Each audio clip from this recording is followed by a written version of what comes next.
Hello friends, welcome to easier traditional cooking. Dhamroot.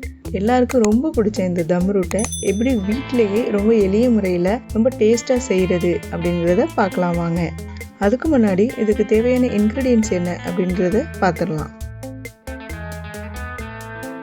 சுகரை வந்து நான் மிக்சியில் பவுடர் பண்ணி வச்சுருக்கேன். அது ஒரு 250 கிராம்ஸ். ரவா வந்து ஒரு 250 கிராம்ஸ். நெய் வந்து ஒரு 150 கிராம்ஸ் எடுத்திருக்கு. முட்டை 5, உப்பு தேவையான அளவு, பேக்கிங் சோடா 1 டீஸ்பூன், ஏலக்காய் வந்து 2 எடுத்திருக்கேன், முந்திரி 50 gram, condensed milk 50 ml use பண்ணியிருக்கேன். கலர் பவுடர் ஆரஞ்சு கலர் வந்து நான் இதுக்கு ஒரு பிஞ்ச் ஆட் பண்ண போகிறேன். இப்போ தம்ரூட்க்கு மாவு ப்ரிப்பேர் பண்ணிக்கலாம். ஒரு பவுல் எடுத்து நம்ம எடுத்து வச்சிருக்க முட்டையை உடைச்சி ஊற்றிக்கலாம்.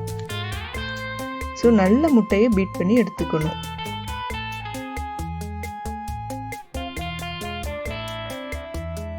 இப்போ நல்ல முட்டை பீட் ஆயிடுச்சு.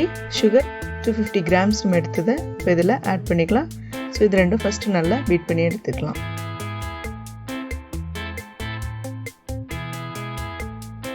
முட்டை சுகர் நல்லா பீட் ஆனதுக்கப்புறமா ஆரஞ்சு கலர் பவுடர் போட்டு நல்லா பீட் பண்ணிக்கலாம்.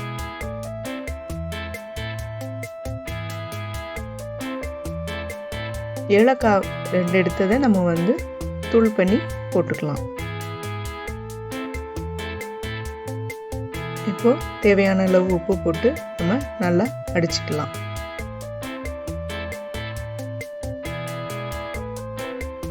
எல்லாமே இப்போ நல்லா பீட் ஆயிடுச்சு. ஸோ இப்போ நம்ம ரவையை போட்டு பீட் பண்ண வேணாம், ஸ்பூன்லேயே லைட்டாக கிண்டி விடணும். ரொம்ப பீட் பண்ணக்கூடாது. கையை யூஸ் பண்ணி கூட நம்ம வந்து அதை நல்லா கலரி விடலாம். நான் ஸ்பூன் யூஸ் பண்ணி கலரி வைக்கிறேன்.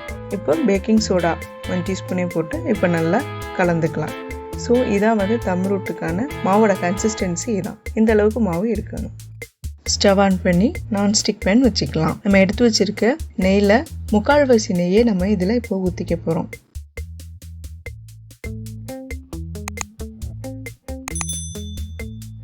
நெய் ஹீட் ஆயிடுச்சு. நம்ம இப்போ கேஷ்யூவை இதில் ஃப்ரை பண்ணி எடுத்துக்கலாம்.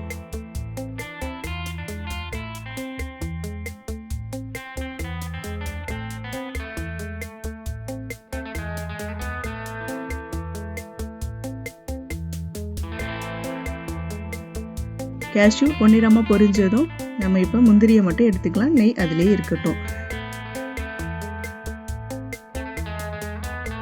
நெய் இப்போ சூடாகவே இருக்குது. நம்ம இப்போ தம்ரூட்டுக்குள்ள பேட்டரை இதில் ஊற்றிக்கலாம்.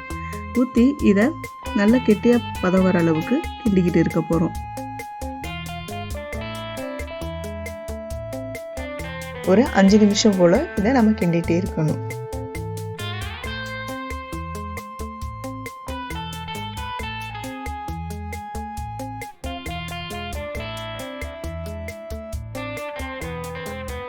கிண்டும் பொழுதே இடையில நம்ம கண்டென்ஸ்டு மில்க், அதாவது மில்க்மெய்ட் நம்ம ஆட் பண்ண போகிறோம். மில்க்மெய்ட் வந்து உங்கள் டேஸ்ட்டுக்கு தகுந்த மாதிரி நீங்கள் ஆட் பண்ணிக்கலாம். நான் ஒரு 50 ml அளவுக்கு சேர்த்துக்க போகிறேன்.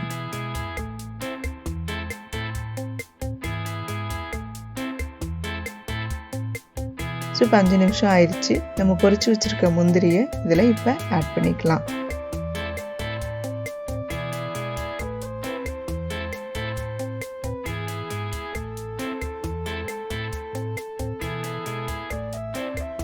இந்த பதம் வர அளவுக்கு இந்த மாவை கிண்டிக்கிடணும். ஸ்க்ரீனில் பார்க்குற மாதிரி இந்த அளவுக்கு கிண்ட ஆரம்பித்த மாவு இந்த பதத்துக்கு நம்ம கட்டியாகிற அளவுக்கு நம்ம கிண்டிக்கிடணும். பேலன்ஸ் இருக்க நெய்யை நம்ம மேலால் ஆட் பண்ணி அப்படியே பருத்திக்கலாம்.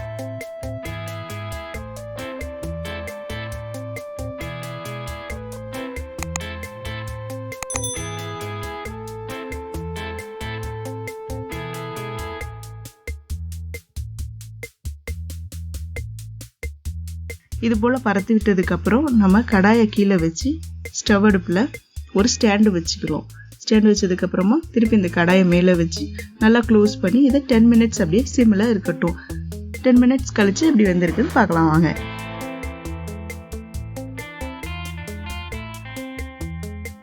இப்போ 10 மினிட்ஸ் ஆயிடுச்சு. தம்ரூட் நல்லா வெந்திருக்கான்னு செக் பண்ணிக்கலாம். நான் ஒரு கரண்டி எடுத்து உள்ளே விட்டு பார்க்குறேன். ஸோ ஒட்டலை, நல்ல தம்ரூட் வெந்திருக்கு. இப்போ தம்ரூட் நல்லா வெந்திருக்கு.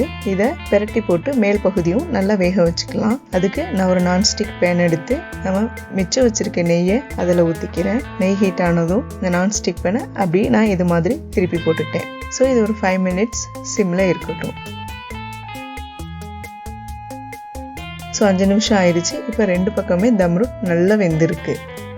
ஸோ ரொம்பவே டேஸ்டியான, ரொம்ப சிம்பிளான, வீட்லேயே எளிய முறையில் செய்யக்கூடிய இந்த சுவையான தம்ரூட் அழகாக ரெடி ஆயிடுச்சு. என்னோட வீடியோஸ் உங்களுக்கு பிடிச்சிருந்துச்சுன்னா லைக் பண்ணுங்கள், ஷேர் பண்ணுங்கள், கமெண்ட் பாக்ஸில் உங்களோட கருத்துக்களை போடுங்க. எங்கள் சேனலை மறக்காமல் சப்ஸ்கிரைப் பண்ணுங்கள். பக்கத்தில் இருக்க பெல் ஐக்கானை ப்ரெஸ் பண்ணுங்கள். தேங்க்ஸ் ஃபார் வாட்சிங்.